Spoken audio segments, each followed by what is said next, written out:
সামান্য কোটি কত দিন দুনিয়া জমিনে যদি আমরা একটু বুঝে বুঝে চলতে পারি, মনে রাখবেন দুনিয়া জমিনে আমরা কল্যাণ হব, দুনিয়া জমিনে আমরা কামিয়াবি হব, দুনিয়া জমিনে আমরা সম্মানিত হব এবং আখিরাতের জমিনে আল্লাহ পাকের প্রিয় বান্দা বান্দি হিসাবে আল্লাহর মেহমানখানা জান্নাতে আমাদের ঠিকানা হয়ে যাবে।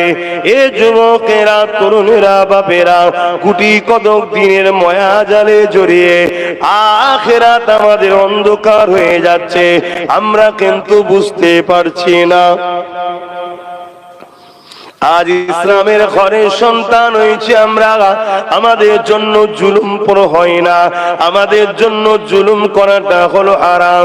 কিন্তু চতুর্দিকে নাম উঠে আসছে, দেখুন মুসলমান ঘরের ছেলে দাবিদার, তারাই দেখুন গরিবের ওপরে জুলুম করছে, এতিমের ওপরে জুলুম করছে, বিধবার ওপরে জুলুম করছে, সমাজের অসহায় দিন দুঃখী মানুষের উপরে জুলুম করছে।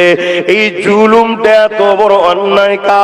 আল্লাহ নবী জানিয়ে দিয়েছে অন্য অন্যায়ের বিচার তো আখিরাতে হবে, কিন্তু জালিমকে আল্লাহ দুনিয়াতেও বিচার করবে, আখিরাতেও কিন্তু বিচার করবে।